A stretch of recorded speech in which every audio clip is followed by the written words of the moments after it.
这位温公子放放血，他视力不好。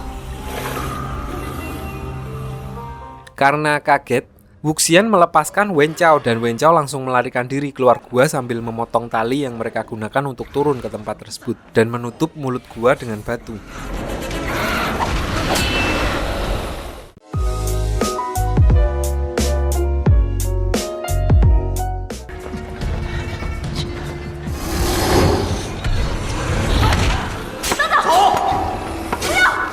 Sementara di dalam, setelah menyadari bahwa mereka semua terperangkap di dalam gua, Lan Zhan ingat ada daun yang berada di dalam gua yang pohonnya tidak mungkin berasal dari situ. Yang mengartikan kalau ada jalur lain dari dalam gua tersebut. Namun, belum bisa dipastikan ukurannya apakah muat untuk dilewati seekor manusia. So, mereka mulai mencari celah-celah di sekitar gua dan tidak menemukannya.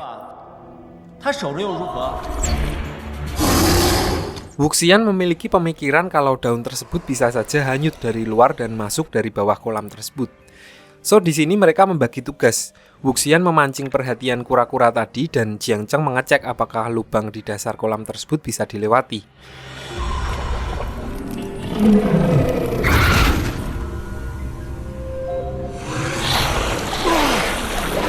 Dan setelah berhasil mengecek lubangnya yang ternyata cukup besar, mereka semua langsung OTW ke dasar kolam. Di sini awalnya Wuxian berniat untuk memancing perhatian kura-kura itu sendirian. Namun karena terlihat kewalahan, Lan Zhan juga tinggal di situ untuk membantunya.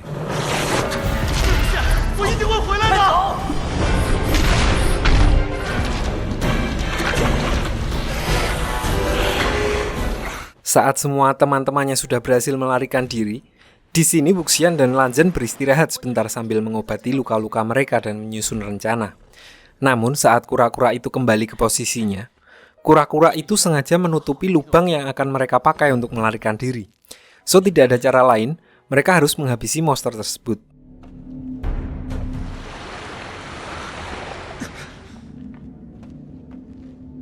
So, di sini mereka mengumpulkan anak panah dan tali dari busur panah yang nantinya akan mereka pakai sebagai senjata. Mereka berencana akan masuk ke dalam cangkang kura-kura. Sesaat setelah Wuxian masuk ke dalam cangkang dan tidak diceritakan dari lubang mana, di dalam dia menemukan jasad orang-orang yang telah dimakan dan di tengah-tengah dia menemukan sebuah pedang hitam yang menancap di tubuh kura-kura tersebut. Merasa curiga, Wuxian mencoba untuk mengambil pedang tersebut. Namun sesaat setelah Wuxian menyentuh pedang itu, dia seperti merasakan aura pekat yang sangat jahat di dalam pedang itu.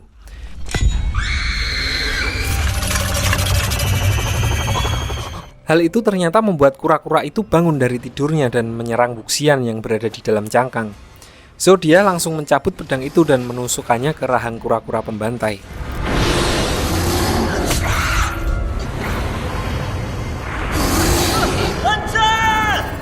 Dan saat mereka keluar dari cangkang, Lan Zhan langsung melilitkan tali yang telah dia kumpulkan dan berusaha untuk mencekik kura-kura tersebut.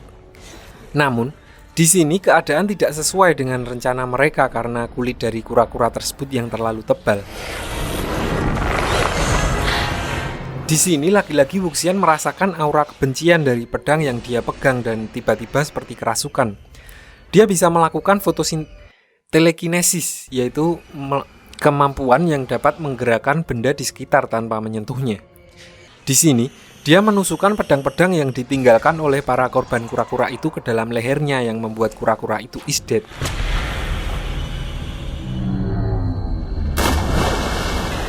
Setelah mengeluarkan kemampuan tersebut, diperlihatkan Wuxian yang juga langsung jatuh pingsan. Sampai beberapa hari kemudian, dia sudah terbangun dan berada di luar gua yang ternyata selama dia pingsan, Jiang Cheng dan Pangeran Sekte Emas yang membawanya keluar dari gua. Sampai di sini, karena kerusuhan yang terjadi di sekte masing-masing, mereka semua memutuskan untuk pulang dan menyusun rencana untuk membalas kepada Sekte Wen. Di sisi lain, Wen Chao yang dikabari bahwa kura-kura pembantai bisa dikalahkan oleh Wuxian dan Lan Zhan, dan itu bukanlah hal yang biasa saja. Dia mengirim jenderal utamanya dan mbak-mbak pemandu karaoke yang di sini kita akan sebut aja Mbak Elsie, menuju ke Sekte Jiang untuk dengan sengaja mencari-cari alasan untuk menyerang sekte tersebut. Beberapa hari kemudian saat Wuxian dan Jianzheng sudah balik ke Sekte Jiang, mereka menceritakan tentang apa yang terjadi di Sekte Wen. Mendengar hal itu, karena satu-satunya sekte besar lain yang belum dikuasai oleh Sekte Wen adalah Sekte Emas, pemimpin Sekte Jiang melakukan perjalanan ke Sekte Emas untuk membicarakan hal tersebut. Dalam pembicaraan itu juga kelihatan sekali bahwa ibu dari Jianzheng sangat tidak menyukai Wuxian karena dia terlihat lebih berbakat dalam segala hal daripada Jianzheng sendiri. Beberapa saat kemudian saat Mbak Elsie sampai ke Sekte Jiang, dengan seenaknya dia duduk di singgasana dan mengadukan kepada ibunya Jianzheng bahwa selama melakukan perburuan kura-kura kemarin, Wuxian terus-terusan melakukan penghinaan kepada putra mahkota Sekte Wen. Di sini karena emang ibunya Jianzheng udah punya modal nggak suka sama Wuxian, dia langsung mencambuknya dengan cambuk listrik senjata pamungkas turun-temurun Sekte Jiang. Namun tidak berhenti di situ, Mbak Elsie juga mengeklaim rumah dari Sekte Jiang untuk digunakan sebagai kantor pengawas Sekte Wen di Sekte Jiang.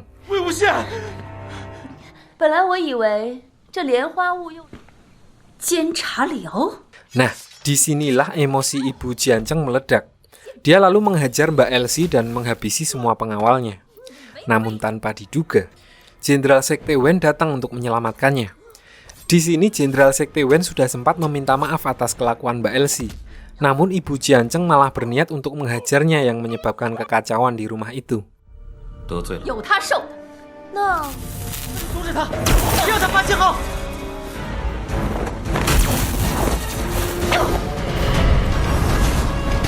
Sementara itu, Mbak Elsie menggunakan kesempatan itu untuk memanggil bala bantuan dengan menggunakan kembang api klan Wen. So pasukan yang emang udah dipersiapkan di situ bisa menyerang mereka secara total. Di sini saat Jenderal Sekte Wen sedang sibuk menghadapi para pengawal Sekte Jiang, ibu Jianzheng membawa Jianzheng dan Wuxian ke dermaga untuk menyelamatkan mereka. Dia juga memberikan senjata legendaris cambuk listrik kepada Jianzheng, sedangkan dia sendiri berniat untuk mempertahankan Sekte Jiang sendirian.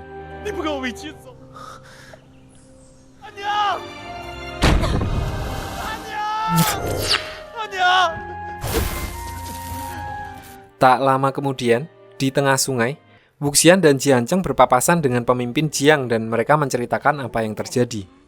So pemimpin Sekte Jiang menyuruh mereka bersama Jiang Li untuk bersembunyi di tempat nenek mereka, sementara pemimpin Sekte Jiang kembali untuk menyelamatkan istrinya.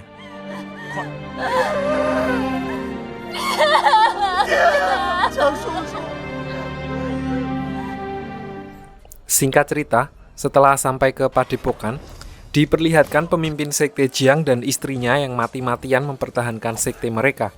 Namun, mereka tetap harus kalah melawan pasukan dari Sekte Wen, yang membuat mereka akhirnya husnul khotimah di sini.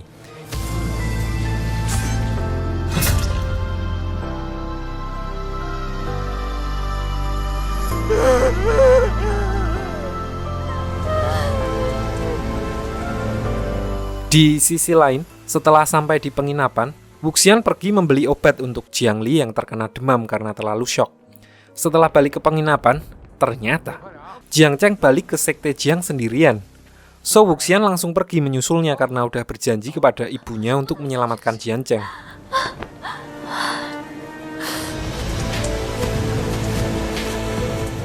Sesampainya di Sekte Jiang, beruntung dia bertemu dengan Wenning.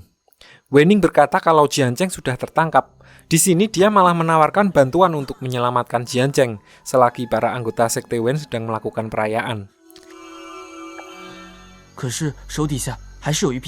Setelah beberapa lama menunggu di sebuah kapal, akhirnya Wenning keluar dengan membawa Jianzheng. Di sini karena Jianzheng terluka parah, mereka membawanya menuju ke tempat Wenqing, kakaknya Wenning, untuk dirawat. Beberapa hari kemudian saat Jianzheng sudah terbangun, ternyata waktu dia sedang melawan Jenderal Wen kemarin, dia terkena jurus peluluh inti milik Jenderal Wen, yang membuatnya tidak bisa mengeluarkan tenaga dalamnya. Mengetahui hal tersebut, di sini Jianzheng terlihat sangat stres sampai-sampai dia hampir menjadi gila. Melihat itu, Wuxian meminta Wenqing untuk menunjukkan semua buku pelajaran tentang pengobatan yang dia punya. Dan dia mulai mempelajari buku tersebut satu persatu untuk mencari cara mengembalikan tenaga dalam Jianzheng. Namun, sampai berhari-hari pun dia tidak menemukan cara untuk mengembalikan tenaga dalam seseorang yang telah dihapus. Sampai akhirnya dia teringat dengan guru dari almarhum ibunya dulu yang bernama Baosan. Di sini Wuxian mempunyai ide untuk menyuruh Jianzheng menyamar sebagai dirinya dan berguru kepada Baosan. So, malam harinya saat Jiangli sedang tertidur, mereka mengirim Jiangli ke sekte emas sedangkan mereka sendiri OTW menuju tempat Baosan. 魏公子、江公子，你们这是做什么？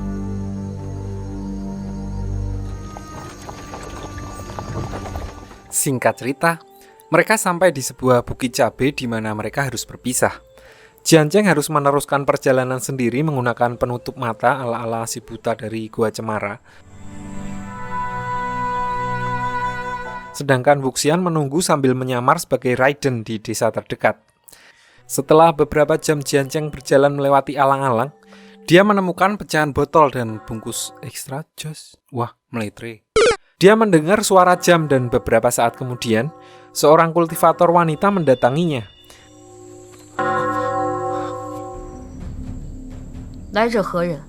Setelah beberapa pertanyaan yang dapat dijawab dengan lancar oleh Jianzheng, dia dibawa ke puncak bukit oleh kultivator tersebut. Lalu tiba-tiba, Jianzheng seperti bermimpi tentang sekte Jiang yang dihancurkan oleh Jenderal Wen.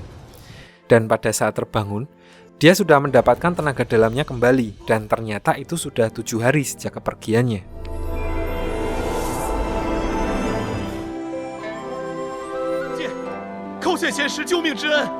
Singkat cerita, setelah 7 hari Wuxian menunggu Jianzheng yang belum juga turun, ternyata selama ini sekte Wen mengikuti jejaknya dan di sini dia sudah dikepung di sebuah kedai. Setelah diinterogasi dan disiksa mati-matian, di sini Wuxian bersumpah kelak kalau mati, dia akan menjadi roh jahat yang akan selalu menghantui mereka sampai akhir hayat. Lalu Wuxian dibawa ke sebuah tebing gunung yang konon, gunung tersebut adalah tempat pembuangan mayat korban perang zaman dahulu, sehingga aura kebencian pada atmosfer gunung tersebut terasa sangat pekat. Di sini dia didorong hingga terjatuh dan saat sampai di bawah, Wuxian seperti dibawa oleh sebuah aura hitam pekat seperti saat dia melawan kura-kura pembantai.